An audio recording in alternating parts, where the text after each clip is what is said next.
mais de que fosse essa magnitude de momento de reflexão. Então eu queria, no primeiro ponto, pedir que, se fosse possível, tornar público o projeto para que a gente possa se debruçar não só a partir de um relato de uma associação privada, que seria muito importante. E tem algumas questões que me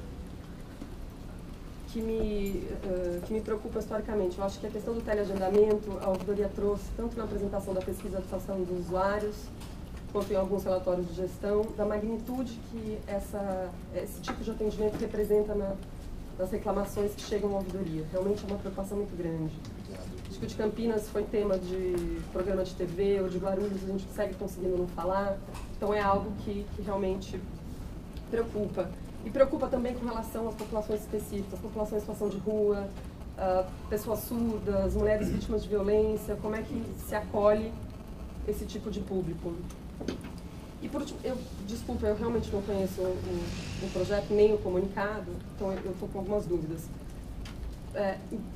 Haverá limitação de senha só para esse momento inicial, em que haverá duplicidade na Boa Vista e na Liberdade, ou haverá uma política de limitação de senhas?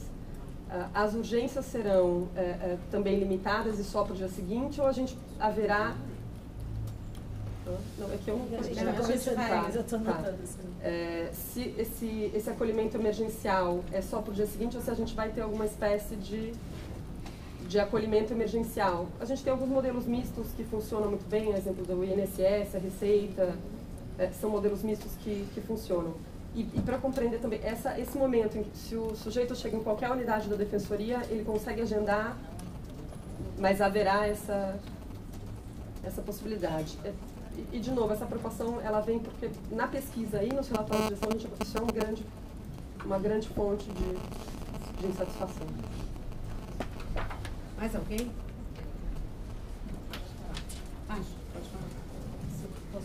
Eu vou fazer os apontamentos e depois retomo, como eu disse que ia retomar, para falar um pouquinho da reunião do interior e da região metropolitana, que é mais rápido.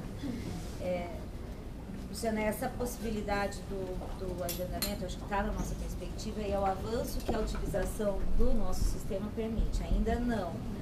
Esse é o primeiro passo do agendamento que você diz em todas as unidades, né? Mas o grande avanço dessa iniciativa aqui, em relação às unidades do interior, em Guarulhos, é exatamente esse, a possibilidade do uso simultâneo da nossa agenda. Então, sim, estar na perspectiva que a gente possa criar qualquer modelo de outros agendamentos, inclusive este. Eu citei aqui porque é um dos modelos em que a gente imaginou, mas isso também não está fechado. Acho que essa possibilidade dá flexibilidade para a gente pensar em modelos diversos, contemplem várias hipóteses de agendamento simultâneo. Eu vou falar, porque de fato o teleagendamento em Campinas e Guarulhos nos últimos tempos, enquanto estava com essa empresa, trouxe esse relato ao Conselho. E a época essas ponderações. Exato, e de fato a empresa foi a empresa que ganhou a licitação muito aquém da nossa necessidade, mas muito aquém mesmo. Operacionalmente eles não conseguiram dar vazão ao nosso atendimento, mas na pesquisa que você apresentou, eu me lembro porque eu atentei muito para esse ponto em específico, havia indicação de unidades em que a gente não tinha o teleagendamento, porque fica aparecendo o atendimento por telefone, né? Então eu me lembro de algumas unidades aqui da capital, inclusive, em que a dificuldade em entrar em contato para agendar o atendimento de banca, não este atendimento que a gente está tratando aqui. Eu acho que a gente teve esses problemas, eu me lembro que isso me chamou a atenção na época, e foi objeto até de algumas reuniões nossas para tentar solucionar o agendamento do atendimento de banca. Salvo engano, até a Corredoria já fez uma recomendação nesse sentido. Então, a experiência, eu quero reforçar isso porque foi uma preocupação de todos nós desde o início. O teleagendamento em Campinas, Guarulhos, ao contrário, começamos em Guarulhos, depois Campinas e Vila Formosa, quando funcionou com a empresa contratada mediante dispensa de licitação, era uma empresa melhor, funcionou muito bem.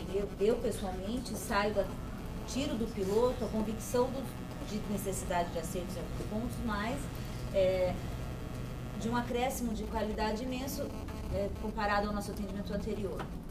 especialmente porque eram unidades com muitas dificuldades. Guarulhos, a gente tinha uma dificuldade com a fila histórica, Campinas, similar, ainda mais porque era um atendimento à tarde, quer dizer, isso foi algo muito positivo. Agora você tem toda a razão. A gente tem outras, é um sistema que traz ônus e bônus e cabe a gente pensar como solucionar os problemas que podem dele decorrer. Eu me lembro que essa empresa agora tem uma forma de atendimento específico para deficiente auditivo. Quer dizer, a gente vai avançando em alguns pontos. Talvez para que a gente possa compreender, porque, por exemplo, tem muitas empresas que têm esse tipo de atendimento para pessoas surdas, mas que demandam um aparelho para que o surdo use, que é muito caro. Então, e aí, talvez a gente estiver perfeito. Que talvez não sirva como é o área da defensoria. Não sei como é o nosso... acho que não, porque ela é uma empresa em tese que atende uma população de baixa renda. Então, acho que não. Mas a gente pode checar. E acho que pensar em como atender então, a população em situação de rua, nesse caso, é evidente. Talvez a gente tenha que pensar numa outra forma de acesso. Mas só reiterando que isso não inviabiliza, ao meu ver, o teleagendamento como um todo. Ao contrário, os ganhos que a gente teve nos projetos pilotos foram muitos. Mas será um modelo misto ou será um modelo exclusivo? Aqui, você quer dizer exclusivo em termos do agendamento? O acolhimento... Não, a gente inicia com a possibilidade de comparecimento pessoal, tanto na Liberdade quanto aqui, e o agendamento feito, o deslocamento da pessoa com a demanda urgente, a gente inicia nesse período, tanto por isso que a gente mantém uma equipe na Liberdade também, misto, então. Neste primeiro momento. Não, e aí a gente vai neste primeiro momento. E aí a ideia é a gente ir acompanhando como isso se desenvolve nos próximos... Há essa possibilidade de construção caso a demanda siga... sem dúvida. Acho que há até a possibilidade de construção, vou retomar, especialmente porque a gente consegue também agendar sem que a pessoa tenha que ligar. Porque a realidade é isso. Se nós controlamos a agenda, que é algo que não acontece nos pilotos iniciais, né, nas 3 unidades do interior, a gente pode agendar pessoalmente. É diferente de, por exemplo, em Vila Mimosa, que a gente instalou um orelhão dentro da unidade para a pessoa ter que ligar para agendar quando comparece no último. Posso, se tiver mais alguma coisa? Não, é só essa questão do...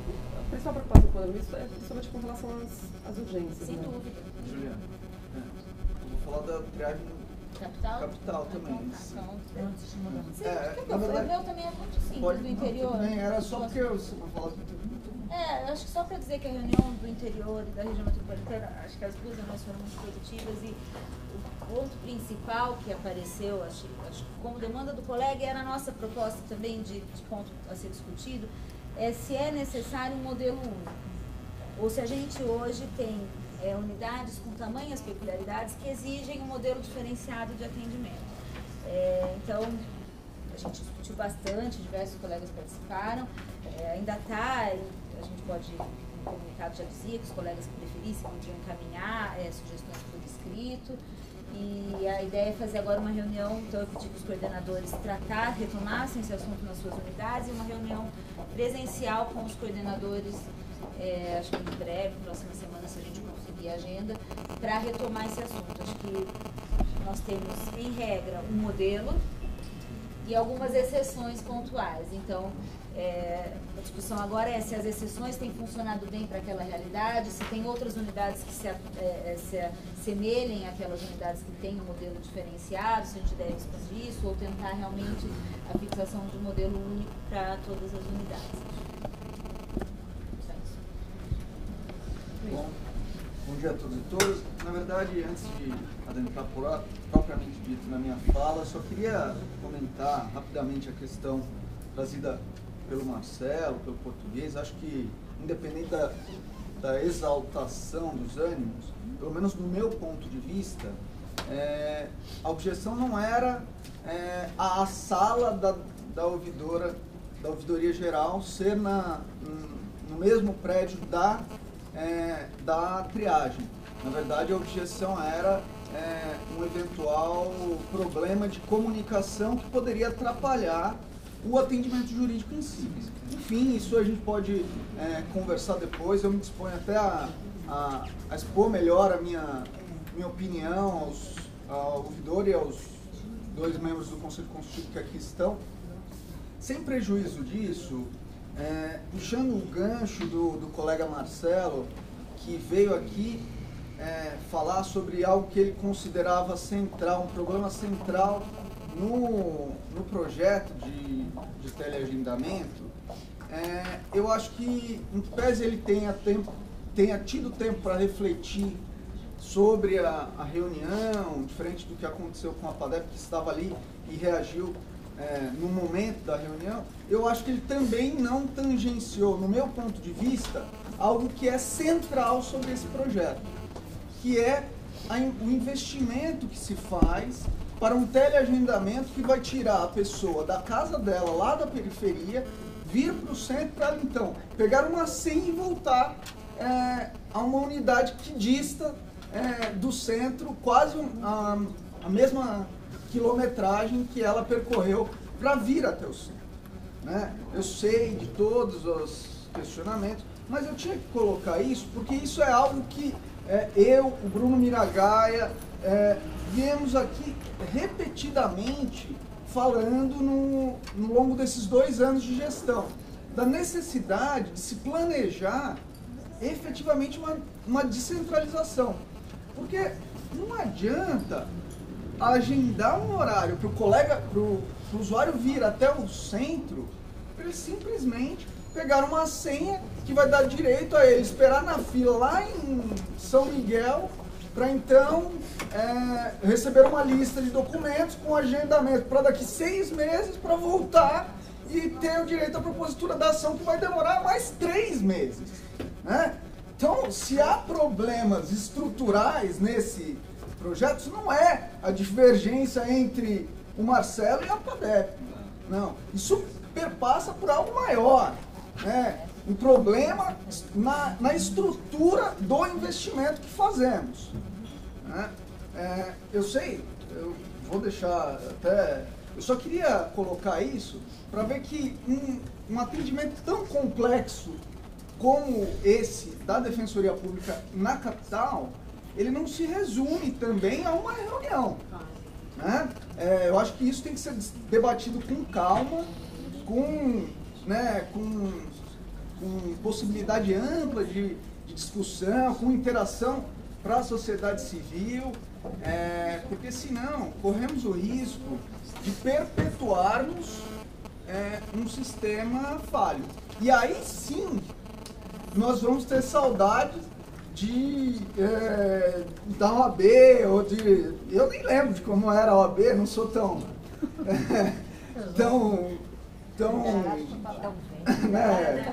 não vou falar isso, mas enfim, pelo que eu...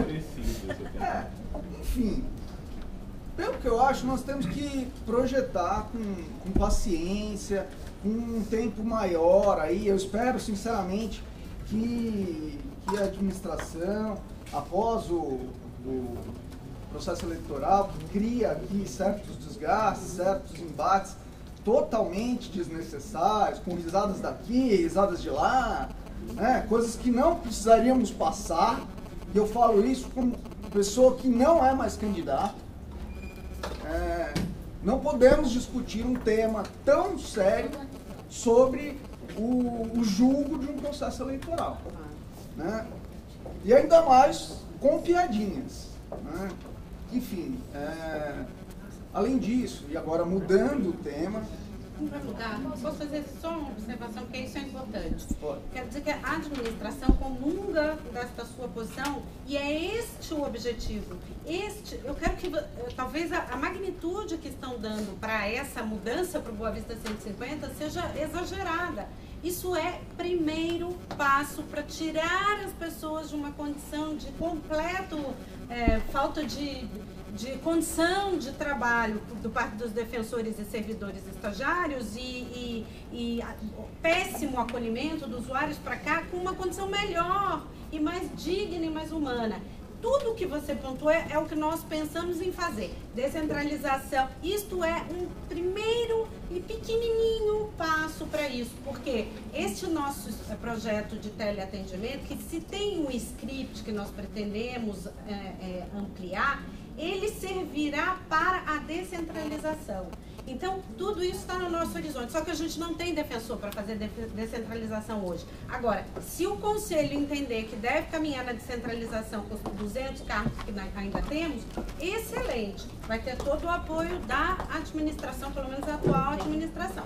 Agora, não dá para fazer com 30 pessoas que estão sobrando aí para entrar na carreira com aquilo tudo comprometido, os cargos todos comprometidos. Era isso que eu queria falar. Mas eu concordo plenamente com a sua posição. Só espero então que nós possamos ter um tempo para digerir isso, para amadurecer esse projeto. Bom, dito isso, posso... Agora, uma pena que a... Como é o nome da Dalila foi embora. Tá aqui. Porque, na verdade, eu só queria externar aí uma preocupação pessoal minha com relação aos convênios formulados pela Defensoria, porque, óbvio, as questões técnicas e contábeis, de orçamento, elas influem muito e justificam até uma postura muito cautelosa da administração, isso é fato. Porém, nós precisamos ter a consciência de que ainda não é possível para a Defensoria abarcar toda a demanda. E nós precisamos fomentar e valorizar convênios como o que nós temos com a ABRAC. E eu digo isso porque recentemente não, há cerca de um ano e pouco atrás, o STF,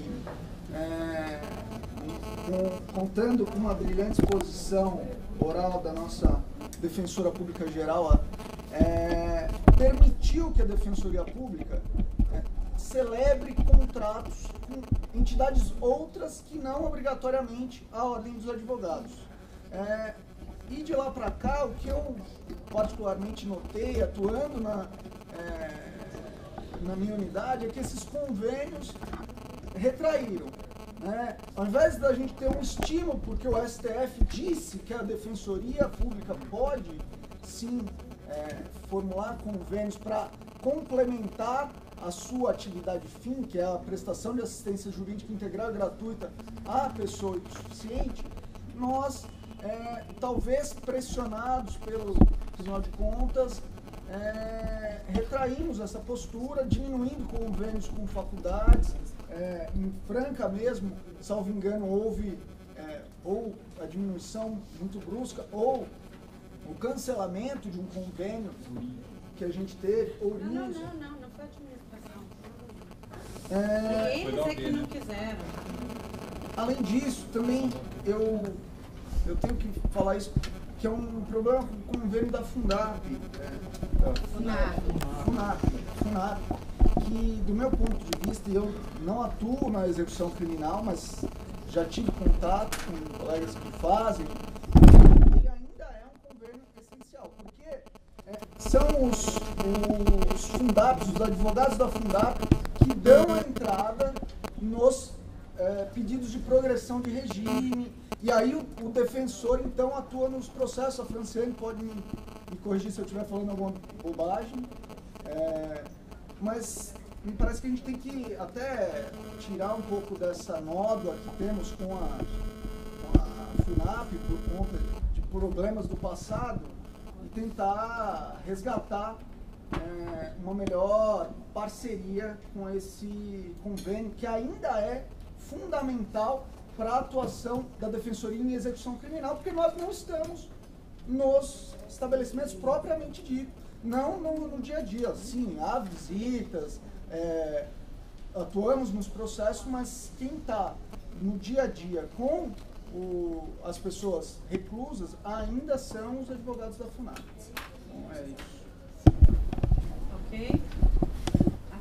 Luciano, eu vou só fazer uma consideração daqui da fala do Luiz, viu, Luiz?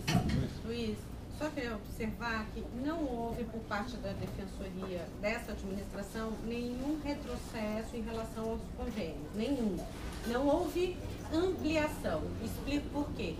Ao lado do Supremo dizer que nós temos a liberdade de conveniar com quem bem entendemos, também diz no seu acórdão que respeitadas as regras da competitividade.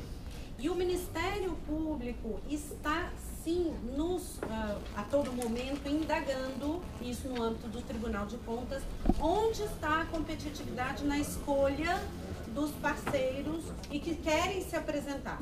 Diante disso, então, nós decidimos abrirmos um processo aqui interno para a produção de um edital de chamamento de todos os interessados. E é neste ponto que estamos, para que mostremos que a Defensoria não escolhe porque A ou B ou C é amigo, mas escolhe porque aquela instituição, aquela entidade presta um serviço de qualidade no atendimento do usuário e que podemos com ela conveniar.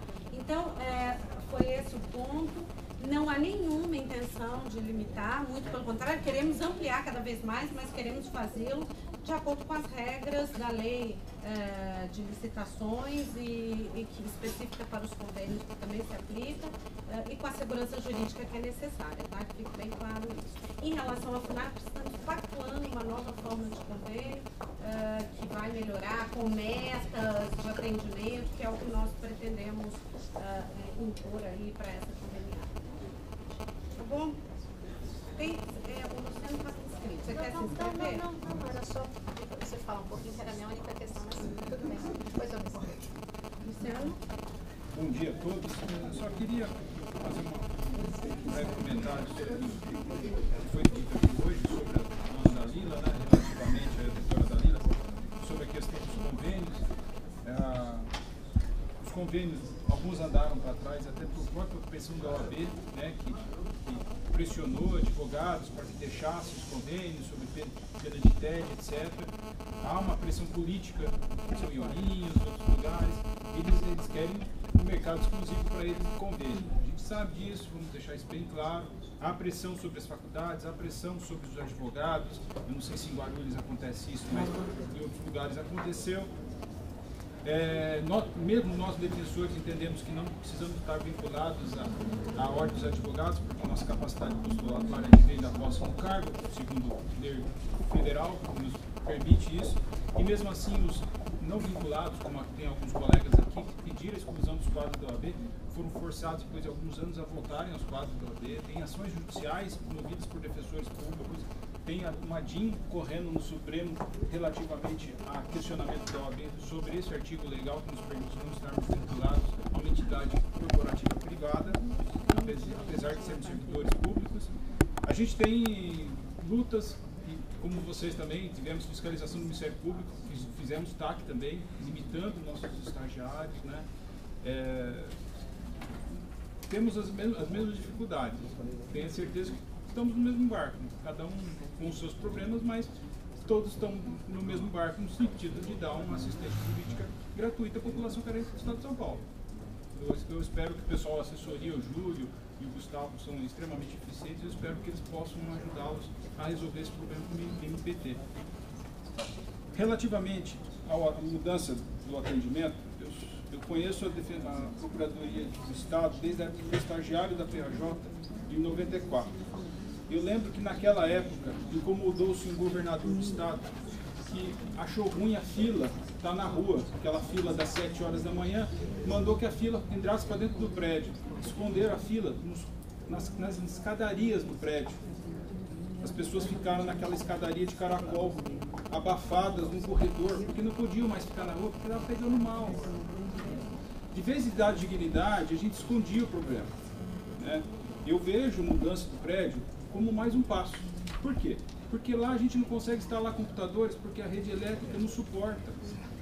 Então, se a gente imagina que esse espaço que tem aqui na Boa Vista é mais um passo importante para se dar dignidade e atendimento das pessoas.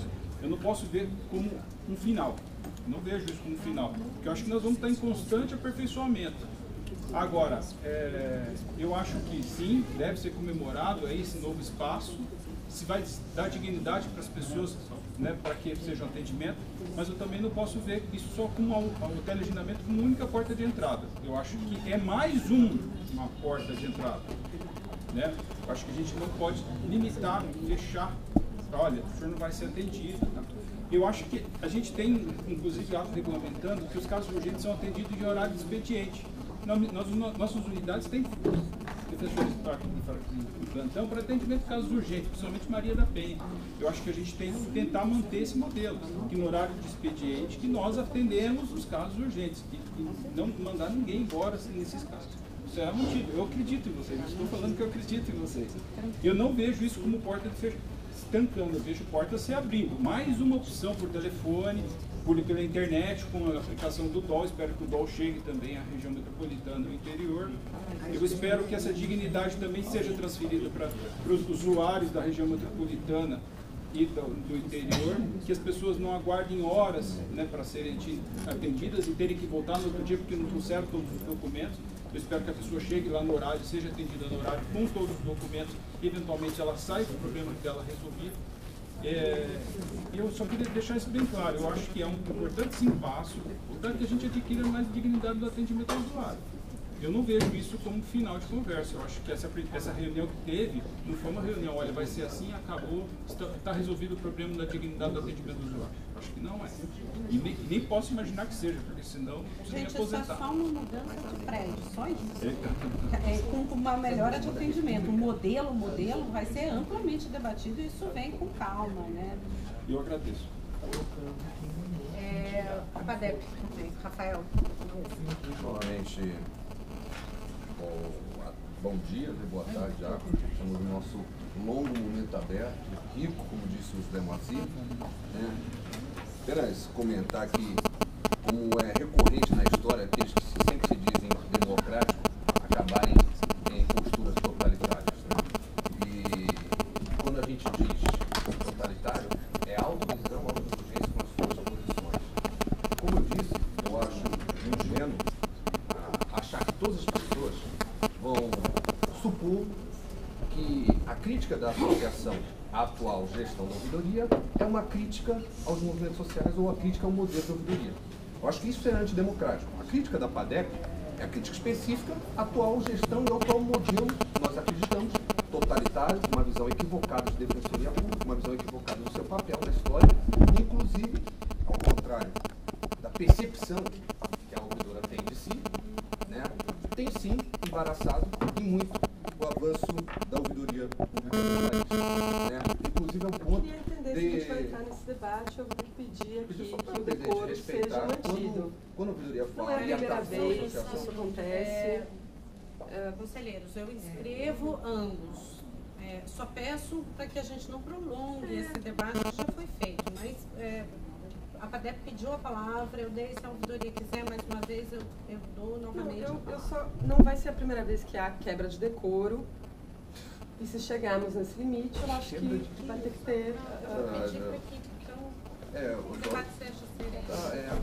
Está sendo sereno. Houve uma forma de basófia com a PADEP na anterior fala. E, na meu ponto, estou sendo bem objetivo na minha crítica. Minha crítica é política, minha crítica é, no ponto de vista, isso não é a crítica pessoal do Rafael, é uma crítica da diretoria da PADEP, da visão que nós temos, que a atual gestão da ouvidora há uma visão totalitária, há uma visão de que ou estou certo e ninguém está, ou eu estou certo e o restante do mundo está errado, e de que aqueles que atentam, aqueles que discordam do seu posicionamento, discordam da sociedade civil e de todo mundo progressista. O que eu estou dizendo, e sendo objetivo, é que a crítica da PADEP é a atual gestão da ouvidora. Não é a ouvidoria, não é a sociedade civil. E estou dizendo que é ingênuo achar que todas as pessoas aqui vão acreditar que a crítica da associação, por ser a crítica ao modelo atual de gestão, é uma crítica à ouvidoria. É isso que me parece que é antidemocrático, isso que me parece totalitário, certo? É criminalizar a opinião, certo? Querer, de alguma forma, ridicularizar a opinião da associação, que tem, sim, seu papel, que é, sim, uma organização social de mobilização dos defensores, por discordar da sua opinião. Então, passado esse ponto, que me parece que seria até ridículo, acho que foi mal compreendida a expressão utilizada pela atual ouvidora geral, de que houve quebra de decoro, né? Não sei nem se ela entende o que é decoro ou se não entende o que é quebra, mas o que queremos chegar e a conclusão é de que podemos sim criticar, e aqui é o modelo. Da mesma forma que temos que aceitar a crítica da sociedade civil, a sociedade civil eventualmente pode ser queixar, mas no caso aqui da ouvidoria, que nem é a sociedade civil, nem é a defensoria em si, tem sim, está disposta e aberta eventualmente a ouvir críticas de todos os lados. Primeiramente, como foi colocado como foi colocado anteriormente, quero saudar a presença do nobre colega aprovado do sexto concurso, que tivemos reunião ontem, né, construtiva, apresentando a instituição, apresentando a associação, né, e desde já se prontificando a estarmos construindo juntos, tanto a posse, pensamento da atuação, né, como isso deve ocorrer, e muito fico feliz já desse interesse anterior, né. E também quero aqui saudar, não estava aqui presente, a aprovação da PEC 247, que agora já está no Senado, sob o número 4, né? Já estamos com a expectativa de sua aprovação na Comissão de Constituição e Justiça em 10 dias, né? E assim seguiria um rápido trâmite para o plenário do Senado. Novamente, convocamos todos para nos mobilizarmos, uma importante emenda constitucional, e que sempre estamos debatendo. Como foi colocado pela Defensora Pública Geral, e a APADEP foi muito questionado esse ponto, agradeço o esclarecimento da Defensora Pública Geral quanto à participação da Defensora, quer dizer, a não participação da administração na suspensão da liminar. Como, apesar de colocado, nós, pelo contato que temos com a Associação dos Procuradores, inclusive a Associação dos Procuradores está se utilizando do advogado da APADEP para entrar com a ação. O que foi nos colocado era justamente o contrário, que a administração seria municiado, e acho que foi isso que muitos defensores questionaram também, que são ligados à Procuradoria, que tem parente de Procuradoria, que a administração teria municiado para a derrubada da liminar. Mas acredito que não, até porque foi em menos de 24 horas a decisão do juiz, e importante esse esclarecimento da administração sobre esse ponto. O que aconteceu foi que a PGE nos procurou pedindo para nós apresentarmos o valor que seria do impacto com a mudança do teto. Valor. Objetivamente, nós fizemos o cálculo e entregamos para ele, não fizemos nenhuma consideração, muito pelo contrário. E aí não temos como não fazer, porque nós fomos obrigados, porque fomos oficiados formalmente pela Procuradoria. Agradecida a presteza da rapidez. Não, mas só lembrava que o nosso pedido dorme na assessoria jurídica há 1 ano e 6 meses da alteração do teto. Não, mas não é isso. Não juntamos, inclusive, não juntamos o nosso entendimento, não fizemos menção a isso.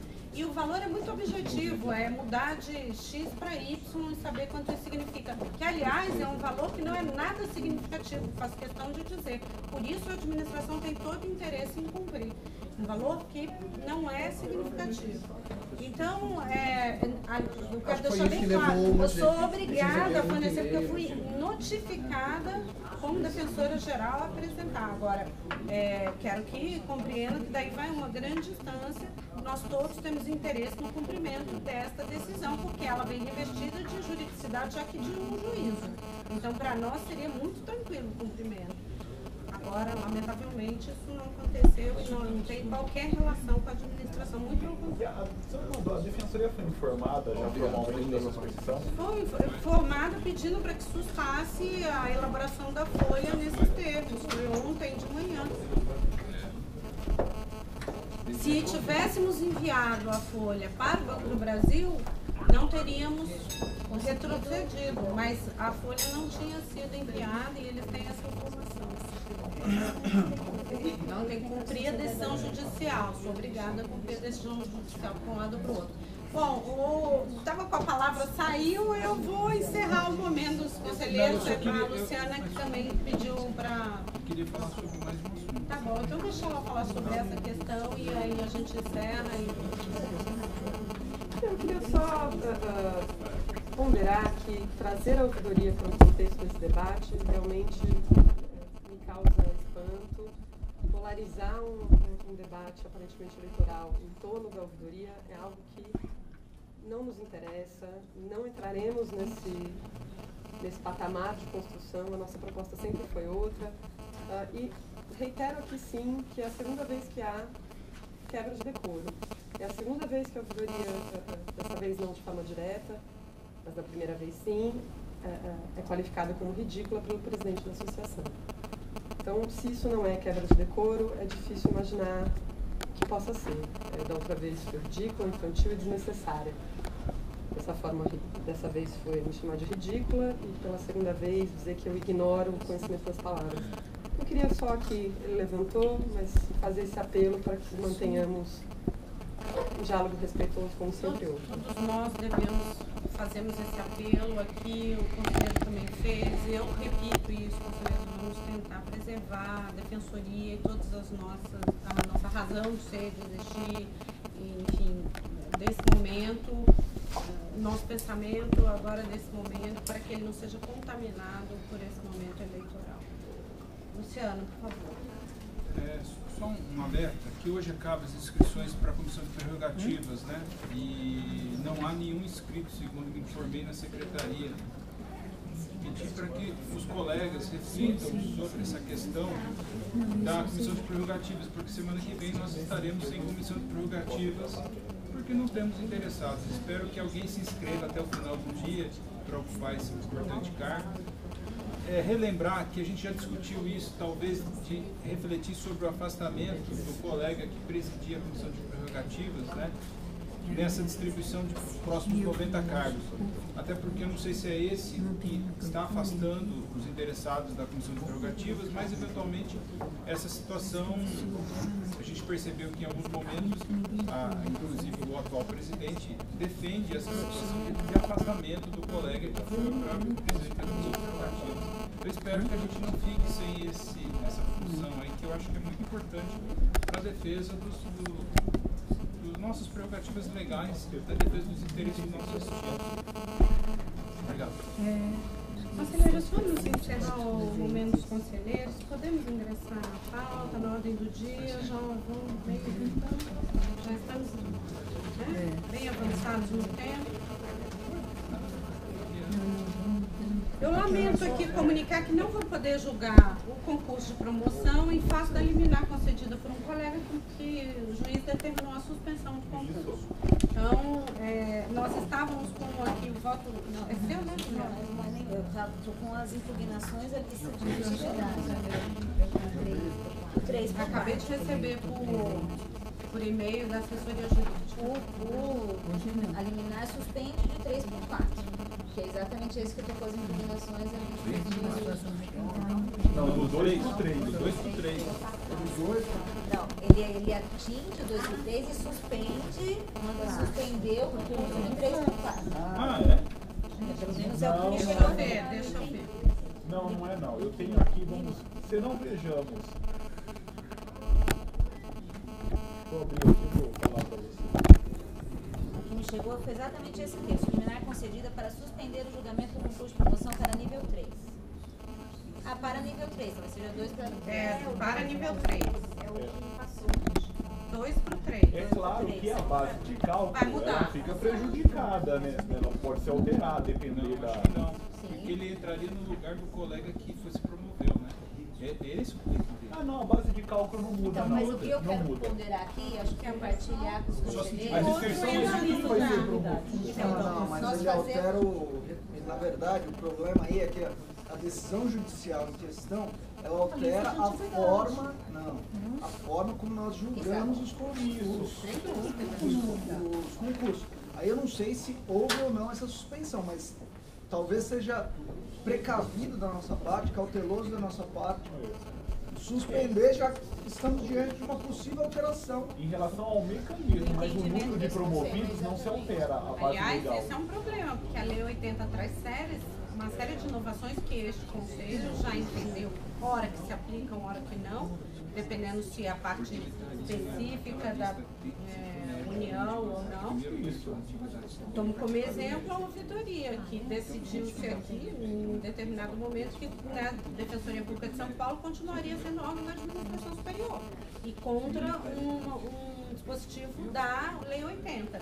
Então, me causa perplexidade, porque essas interpretações acerca da aplicação da Lei 80 para a Defensoria de São Paulo, especificamente falando de nós, pode mudar o entendimento acerca de várias outras questões. É só do concurso. O concurso eu até pondero, porque ainda está em trâmite, é a primeira vez que a gente tem 2 concursos de promoção tramitando simultaneamente, certo? Nós temos do 3 para o 4, que então é atingido aqui, está suspenso 2 para o 3, e temos do 1 para o 2, de 2014. Eu acho que a gente com a mesma relatora, surpreendentemente.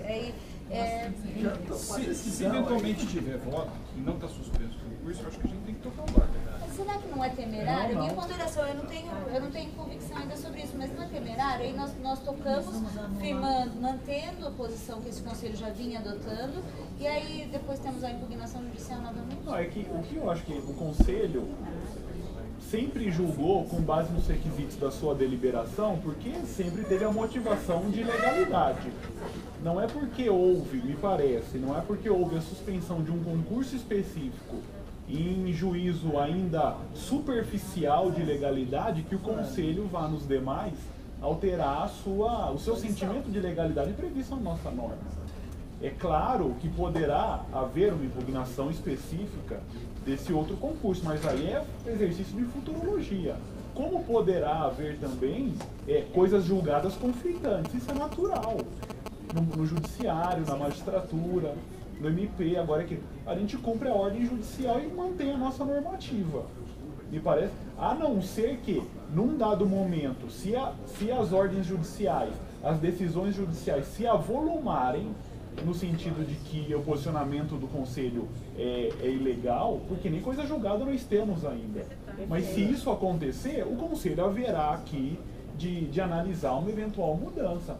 Mas por hora, o juízo ainda é muito precário por essência para a gente alterar a nossa legalidade aqui. Bom, mas em relação a esse... A esse não há o que se fazer, aí nós cumprimos. Então, tocamos Para prevalecer esse entendimento da questão judicializada, inclusive defensores podem pedir para anular promoções anteriores e pode desencadear um efeito de cascata. Sim. O português até noticiou, não sei que houve uma de 2000. Exatamente, eu não sabia. O português, Rafael Português, noticiou que houve um mandado de segurança, uma ordinária de 2010, de 3 defensores julgada. 5 defensores méritos. 5 defensores julgada procedentes, que vai interferir em cadeia agora na promoção, né? Que é de 4 anos atrás. Bom, vamos seguir então a nossa pauta aqui. A gente, eu acho, suspende só esse e toca os outros. Pela ordem, doutora Daniela, eu sei que eu estou quebrando o protocolo, eu queria agradecer a atenção das senhoras e dos senhores em relação à nossa questão, que diz respeito a tudo aquilo que foi dito aqui, ao atendimento humanizado, ao 0800, que nós temos uma visão de 0800 e muita experiência, tá?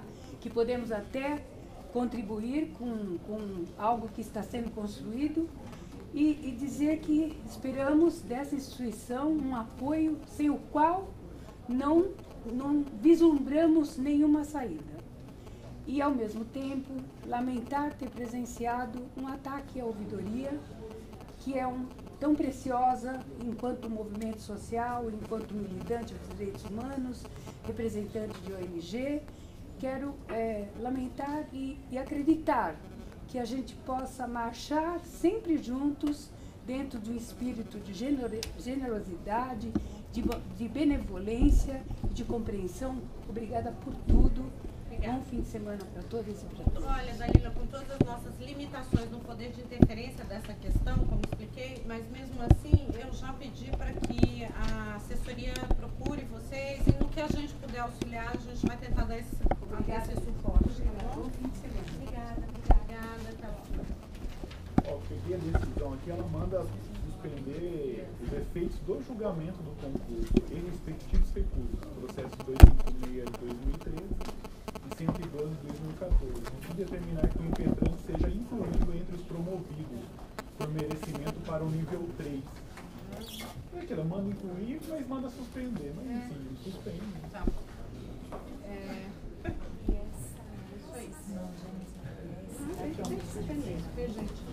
Não sei, quem sabe eu português nem sabia. Bom, conselheiros, vamos tocar? Corregedoria Geral interessada no processo 1129, proposta de rotina, carreira, conselheiro José Mortiz. É o primeiro da pauta. Senhores conselheiros, o processo está firme, as discussões estão firmes. Eu vou encaminhar aos conselheiros, porque eu vou sair de férias na última sessão. Então, vou encaminhar para que vocês analisem, porque eu faço questão do colegiado analisar essa questão aqui no nosso mandato, porque eu acredito que só com a troca do conselho, já por si só, vai haver uma perda muito grande nos trabalhos. Então, foram feitas aí regras bem enxutas, houve a participação da ouvidoria, da APADEP. Como não houve a participação dos servidores em relação a rotinas atinentes aos servidores, nem vou encaminhar essas regras então para o colegiado, para que não haja discussão sobre a legitimidade. Serão encaminhadas rotinas relativas. Eu acho que para cada área são 10 rotinas, 10 normas de rotina. Então, 10 normas para a área civil, lato sensu, 10 normas para a área criminal de conhecimento e 10 para a área de execução, que na verdade são normas aí que acabam contemplando, na sua grande maioria, as recomendações da corregedoria, relativa a como se identificar, se coloca a defensoria, se não coloca, a padronização de cartãozinho de atendimento, até que sobrevenha, por exemplo, o próprio dólar. Tá? Porque ele acho tá... que talvez nem se prejudique. Né? Então, mas eu vou encaminhar e não é para ter nenhum problema sobre isso. Tá? Ok. Então eu estou prorrogando e aguardamos o voto. Dois próximos processos, nós aqui já tivemos notícia de que a comissão se reúne na segunda-feira e ainda para finalizar os últimos detalhes, não é isso? Então estamos prorrogando também. Daniel, Oi. Só não sei se vai chegar aqui, mas eu estou com um voto pronto no processo 243 de 2013 já há algumas semanas.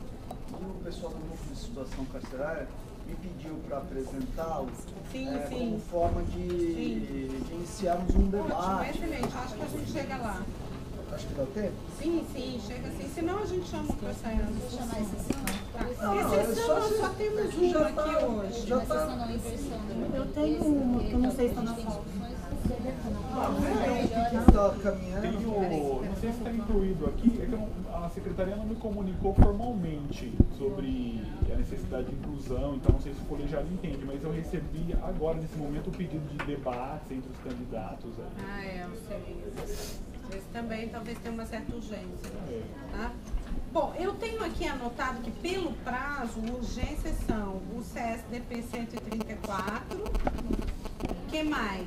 Por favor, então O meu aponte, é porque uma eu achei que só inclusão havia que é pedido de afastamento, presidente, é o 14214. também urgência. É, porque o curso começa dia 3 na quinta. 142. 14. Mais alguém de urgência? Não, né? Então vou fazer o seguinte, eu acho que a gente chega lá, tem outras coisas aqui também importantes, nós podemos combinar aqui com os conselheiros os processos que têm mais impacto, né, aí na rotina de trabalho dos defensores. Então eu chamo esses dois processos só para tirarmos da pauta e aí a gente continua tocando. O CSDP 134 é um pedido de afastamento para participação no Congresso Nacional de Defensores Públicos. Denise é relatora com a palavra. Conselheiros, é um pedido feito pela EDEP para o Congresso Nacional de Defensores Públicos da Infância e Juventude, que vai ocorrer agora no dia 2 e 3 de abril, das 9 às 18h30, e no dia 4, das 8 às 12h30, em Campo Grande, Mato Grosso do Sul. A EDEP instruiu, né, com o prospecto do evento, a temática é relevante. Os defensores que foram contemplados, a Luiz Yunis Monte Ruggeri, da Corregedoria, documentação está ok, declarou que não está em nenhuma atividade e tem o ok da corregedoria. Rafael Soares da Silva Vieira, que é de São Miguel Paulista, também tudo ok. Rafael de Souza Miranda, de Mogi das Cruzes, também. Marcelo Dairel Vivas, que é da Infância e Juventude de São Bernardo do Campo, também tem um ok do coordenador e declarou que não está convocado para nenhuma atividade. Tem uma dúvida só, mas assim, eu falei minha opinião, queria ver se vocês concordam, acho que é importante colocar. Tem uma colega, que é a Mariana Silva Garlo Bertolani, de Ferraz de Vasconcelos. Ela tem a concordância da coordenação, só que, quando ela fala assim, declaro que não estou convocada para nenhuma atividade,